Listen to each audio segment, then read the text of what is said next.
नमस्कार दोस्तों, मैं हूं प्रभात कुमार। अगर आप जिंदगी से हार चुके हैं, जिंदगी में आपको दूर दूर तक परेशानियां ही दिखाई दे रही हैं, कहीं भी सफलता का कोई रास्ता नहीं दिखाई दे रहा है, तो ये वीडियो सिर्फ आपके लिए है। आपके जीवन को पूरी तरीके से बदल देगा। बस इस कहानी को पूरी तरीके से ध्यान से सुनिएगा। चलिए शुरू करते हैं आज की कहानी। एक लड़का घर परिवार और धन संबंधी समस्याओं से लड़ते लड़ते थक गया था। उसकी ज्यादा उम्र नहीं थी, लेकिन वह रोज रोज के विवादों से तंग हो गया था। एक दिन हिम्मत हार कर वह आत्महत्या करने के लिए निकल पड़ा। चलते चलते एक जंगल में पहुंच गया।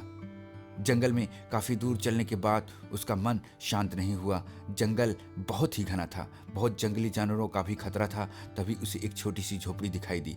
लड़के ने सोचा कि इस घने जंगल में झोपड़ी बनाकर कौन रह रहा है।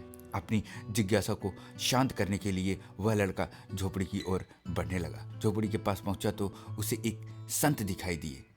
संत ध्यान की मुद्रा में थे और उनके चेहरे पर शांति और प्रसन्नता दिखाई दे रही थी। लड़का संत के पास ही बैठ गया। संत ने लड़के को देखा तो उसका परिचय पूछा।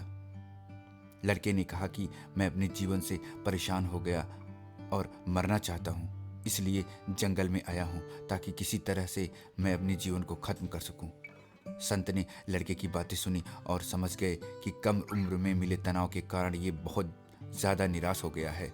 संत बोले, एक छोटे बच्चे ने एक दिन अपने घर में बांस का और एक कैक्टस का पौधा आंगन में लगाया। उसका बागवानी का नया नया शौक था। बच्चा रोज दोनों पौधों को एक समान देखभाल करने लगा। रोज सुबह शाम पानी देता, धूप छांव और पौधे का ध्यान रखता। काफी समय बीतने के बाद कैक्टस का पौधा तो पनप गया, लेकिन बांस के पौधे में कोई बदलाव नहीं दिखा। बच्चा सोचता था कि कैक्टस तो पनप रहा है, लेकिन बांस के पौधे को क्या हो गया है। बच्चा रोज ये बात सोचता, लेकिन वह निराश नहीं हुआ और रोज दोनों पौधों की ध्यान से देखभाल करता रहा।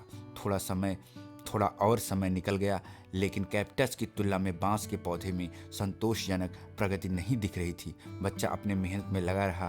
कुछ समय बाद एक दिन बांस का पौधा पनप गया और कुछ ही दिनों में बांस का पौधा कैक्टस से भी बड़ा हो गया। संत ने उस निराश लड़के से आगे कहा कि बांस का पौधा पहले तो अपनी जड़ें मजबूत कर रहा था, इसलिए उसे पनपने में समय लगा, लेकिन वह बच्चा भी कोशिशों में पीछे नहीं हटा, निराश नहीं हुआ। हमें भी अपने जीवन में दो बातें ध्यान रखनी चाहिए। पहली बात तो यह है कि हालात कैसे भी हों, सकारात्मकता और धैर्य न छोड़ें।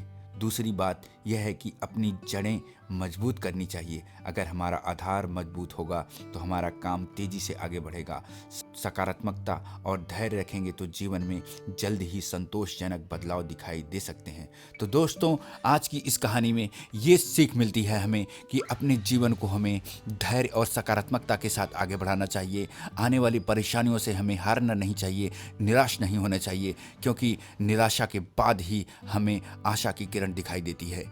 तो दोस्तों, आज की कहानी में बस इतना ही। मिलेंगे फिर किसी नए वीडियो में। तब तक के लिए जय हिंद, जय भारत।